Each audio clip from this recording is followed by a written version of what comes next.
My game that is in the lowest 150 in the top 500 is chess.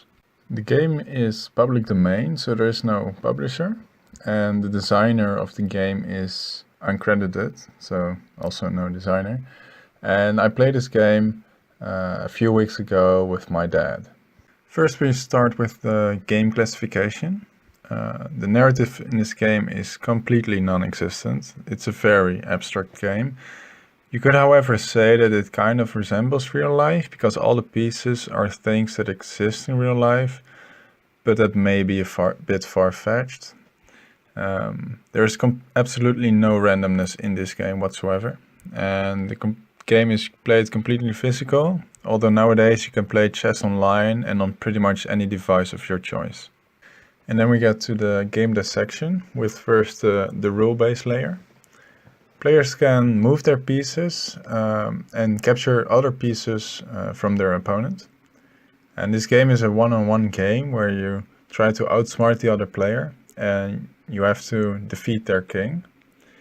Challenges a player must overcome are, for instance, knowing when to sacrifice a piece in order to get a piece of their opponent.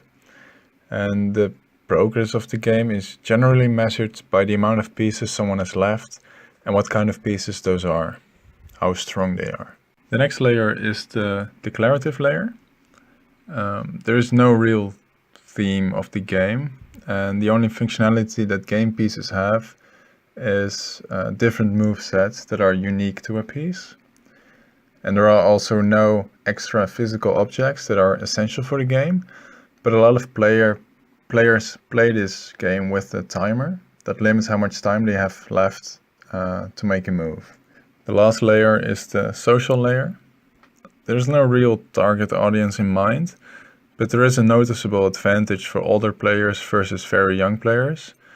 This advantage does fade after a certain age, and there is also no gender towards this game is more attractive, and the game is completely cultural neutral, and it's not more attractive to any particular culture or ethnicity. The game is still worldwide very popular, and there is a pro scene where the best players of the world play against each other. Next up is the game articulation. First about the game system. The end goal of the game is to defeat your opponent by getting a checkmate.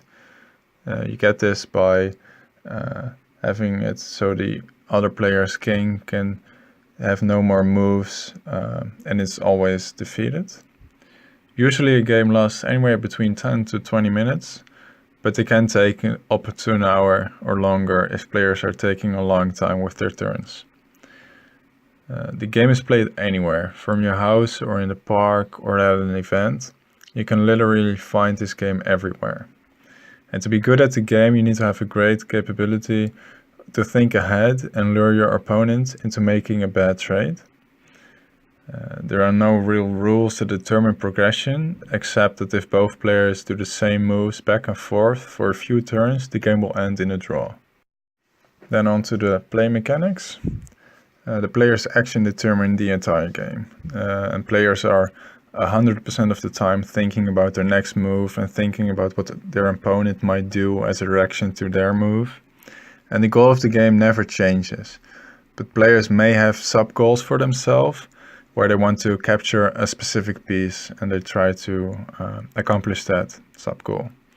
Everything the player can do and the choices he can make are all very clear and they never change. And then we get to the final slide, which is about gameplay experience.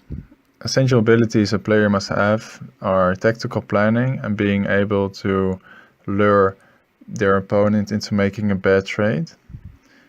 There are only a handful of rules that players must know, but with those rules they have tons upon tons of options. And there are no physical requirements except for being able to move pieces.